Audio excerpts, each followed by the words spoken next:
to our fourth week of an installment of our Coach's Corner for the CrossFit Open. This week we get to talk about CrossFit Open Workout 18.4. This one is what we call a separator workout, which is a little surprising considering we had one of those last week.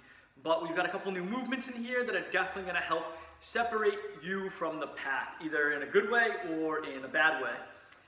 So real quickly, let's kind of go over the workout. Workout starts with actually a CrossFit classic, DIANE, and that's 21-15-9 of deadlifts and handstand push-ups. But that's not it. From there, athletes will then complete 21-15-9 of deadlifts at an increased weight, and after each set of deadlifts, they will complete a 50-foot handstand walk. So let's talk about the scaled options real quick for those of you that are like, well, there's absolutely no way I'm doing any of that. Well, for the scaled athletes, we have 21-15-9 deadlifts and hand release push-ups.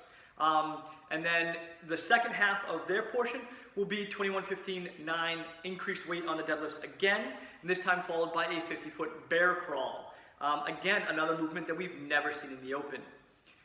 So guys, this is a tough one. There's a lot going on with it, so we're going to kind of break it down piece by piece, and we're going to talk about each movement. I'll go over some movement standards when they're applicable, and then that'll be about it for today. So let's get started on that deadlift. We start with the 21-15-9 deadlift. RX are 225 for the men and 155 for the women. For the scaled, we have 135 for the men and 95 for the women.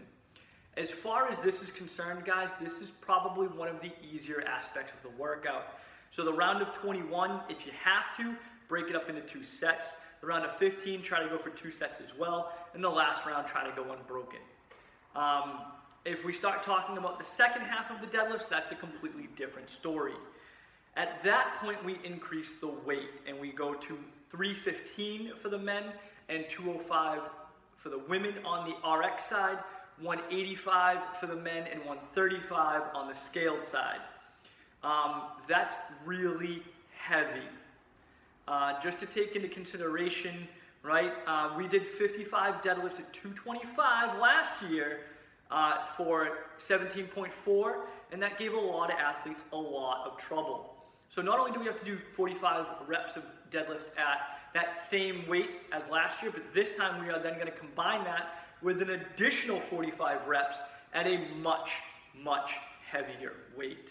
And this right here, guys, is probably going to be the first separator. And that's going to be whether or not, after fatigue, you can pull the weight that is required for your division. Now, I'm kind of torn here because as a coach and as a business owner, I would love to see athletes not deadlift too heavy. It's not healthy. However, this is the open and it is part about pushing yourself. What I will say, just as a disclaimer, don't ever try to pull a deadlift that you are not properly prepared for.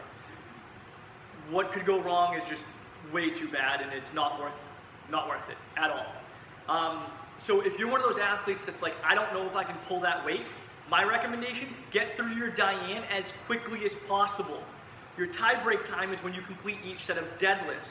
So you might as well haul ass through that, get to the heavier deadlift, and see how it goes.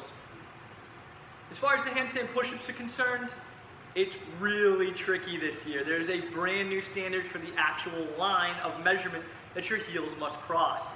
It is so close that it is to the point that if you flex your feet in the wrong direction, you will get no reps. What I mean by that is when you do your handstand push-up, do not point your toes down, right, or towards the ceiling, however you choose to look at it.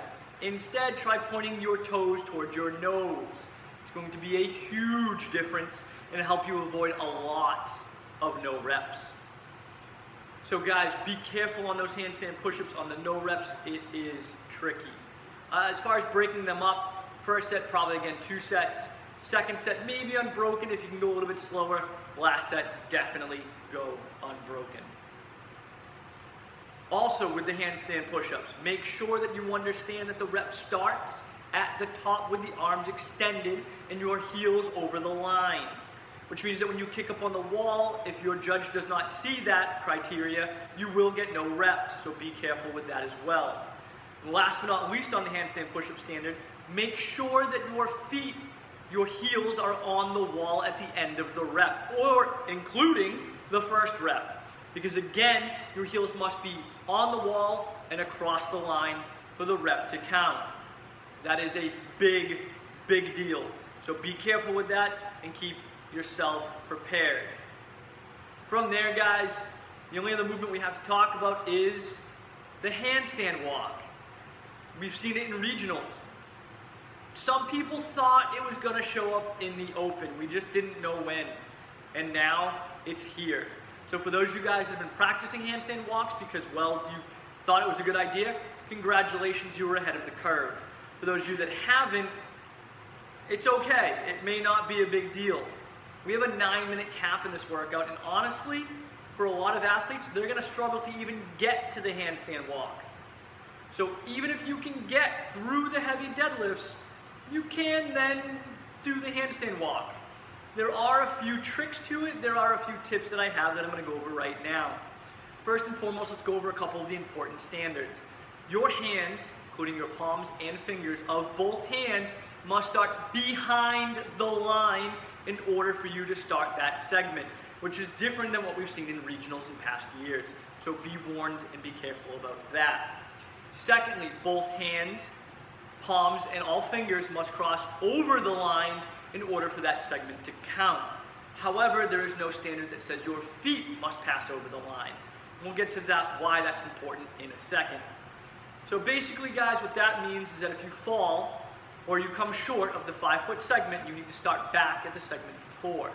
Like I mentioned before, when you kick up, you better make sure that those hands are behind the line. That is a huge deal. There is no more running into it.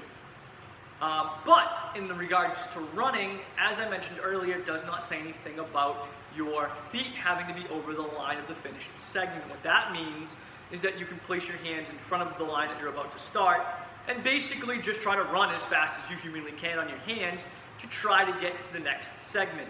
Now, while I don't necessarily advocate this because it can lead to a lot of injuries, there's my disclaimer, it is a strategy that some athletes will try to utilize.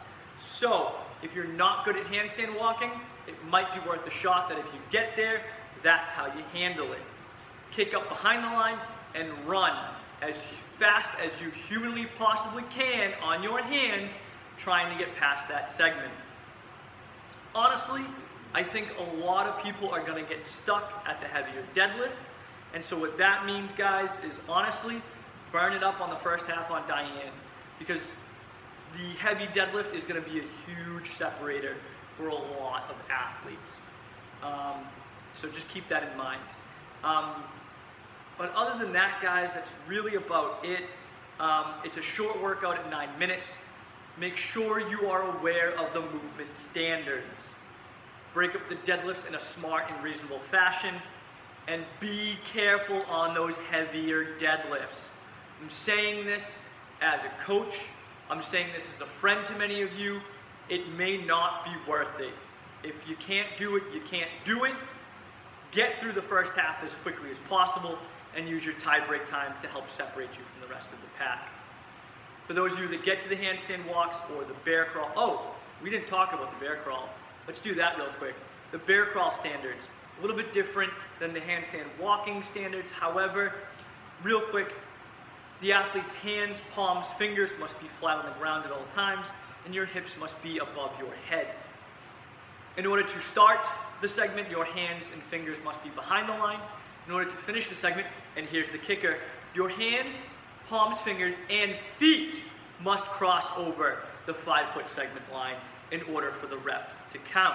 Which means that if you fall, no rep before the line. Even if your hands are over and you drop a knee, your hips go below your head, so forth and so on, it will be considered a no rep and you will have to start back from the last 5-foot segment. So be warned about that, because that is a big deal, making sure your feet get across the line. Other than that, guys, I think that's about it. This is quite an interesting workout for the Open. I'm excited about it. I'm nervous about it. We're going to see how it goes. I'm really surprised at this, to be honest. I didn't see the handstand walking. I like it. We're gonna see what happens. And I'm gonna go out on a limb, guys, and make a bold prediction for 18.5. I'm gonna come out and say that we're gonna see 3 movements. We're gonna see thrusters. I'm gonna even go out on a further limb and say they might even be dumbbell thrusters. I think we're gonna see wall balls. Yes, the 2 of the movements combined that are very similar, but I think we're gonna see it, and I think we're gonna see chest to bar. So I gave you guys my prediction for 18.5. We'll see if it holds true. I will see you guys next week. Have a great one, and go crush 18.4. Take it easy.